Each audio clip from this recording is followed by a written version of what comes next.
Okay, in case you missed it, Arken has updated the EP-5 Gen II line. They started with the EP-5 Gen II 7 to 35. They've released the 5 to 25. This one has the Tour reticle. It also has the VPR reticle in mil and MOA. Changes they've made to the 5 to 25. It is 1 inch longer, about 2 ounces heavier, if that matters to you. It does have a bigger ocular lens to help with the eye box. A little bit more forgiving, about 3.5 inches is what we've seen. It has also been updated with new zero stop hardware. The small screws have small O-rings on them just to prevent them from backing out on you and running away. It also has a parallax adjustment. It goes down to 20 yards. If you're dry firing, if you just need 20-yard parallax adjustment, it has it for you. So the differences between the two EP-5 Gen II, we got the 5 to 25 and the 7 to 35. Currently, because we can kind of level the playing field right now because they do have the same reticle offering with the one reticle, the TOR reticle.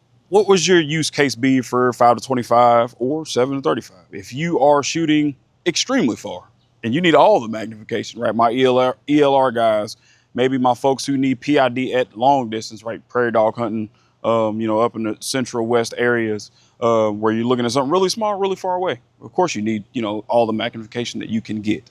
For 5 to 25, that offers us a little bit lower magnification range, of course, but it gives us a better mid-range if we don't need to be able to see out to 35 powers worth of magnification. 5 to 25, I mean, you can compete or hunt with both. I don't think there's going to be one more than the other, one's better than the other or something like that. I just think that each one's going to fit a better use case than the other, depends on what you're doing. So are you hunting? Are you competing? Do you need all 35 power? Or do you need just 25 power and that's good enough for you? For me and what I do and the things that I like to partake in, 5 to 25 is going to be just fine. But there's nothing wrong with having a little bit more magnification if you need it. Okay, so now that we've compared the two, we have the 5 to 25 on our rig to get some through the lens footage. Come on inside, let's check it out. All right, we are back outside. We have the 5 to 25 EP-5 Gen II set up on our rig. This is not connected to a rifle or any resemblance of a firearm. I'll repeat that again. This is not connected to a rifle or any resemblance of a firearm. It's just the scope and a mount on some other stuff. So no reason to think we're doing anything unsafe because we are not. Now, this optic is set on 5 power. The parallax is set to where I found is the clearest at the range that we're looking at our neighbor's garage door. So I'm going to slowly go from 5 power. I'm at 8 power right now.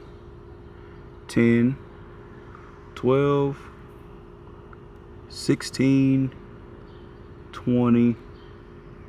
And we're going to max her out right there at 25. As you can see, this is a first focal plane optic. So as I increase the magnification, the reticle gets bigger. Right, so we're going to come back just a hair to about 16 power, and I'm going to talk a little bit. As you can see, this reticle gives us a lot of bracketing, a lot of information.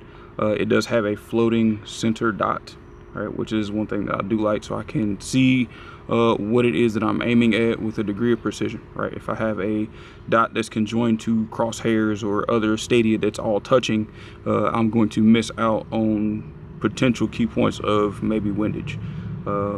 Or maybe I'm looking at certain details through the reticle at whatever it is my target is, and I'd like to be able to see around the center dot. So this gives me that advantage.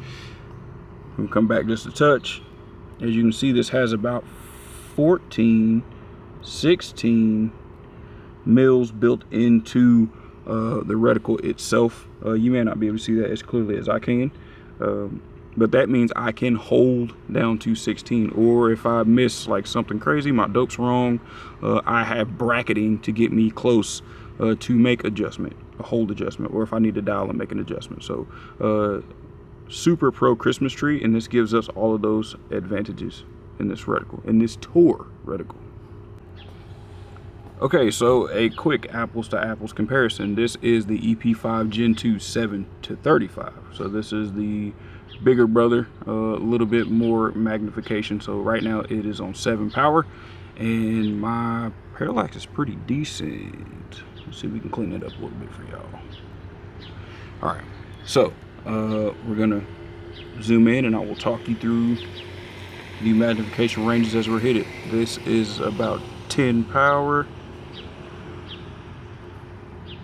12, 14, 16, that was a raindrop, 20, 25, 30, and 35. So as you can see, we can see a lot more of that garage door, a little bit clearer.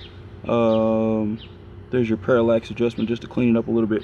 So this is the same reticle. This is a Tor reticle, just 35 powers worth instead of 25 powers worth.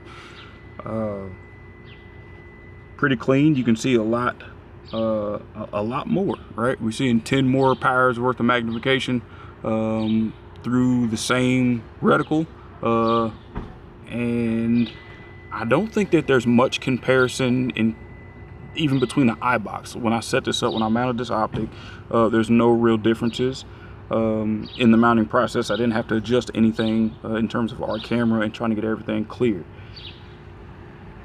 So there's just a difference in magnification with the same reticle. So which one's going to work better for you, 5-25 or 7-35? Okay, as you can see, this looks a little different. This is a VPR reticle, also by Arken, in an EP-5 5-25. I wanted to rig up this specific reticle because it's a lot different than the Tor reticle. Yeah, it's still mil radian as far as measurements go, but it is different. Now we've started on 20. We're gonna go back and then we'll go forward. So let's dial all the way back to 5 power. As you can see, it is also a first focal point, of course. Got to keep it moderately similar. 6, 7, 8, 9, 10, 11, 12, 13, 14, 15, 16, 20, and there's your 25. We've maxed it out. We're going to dial back to 20 and talk about it for just a bit. Now, if we go back to the Tor, we'll insert a screenshot here. Bam.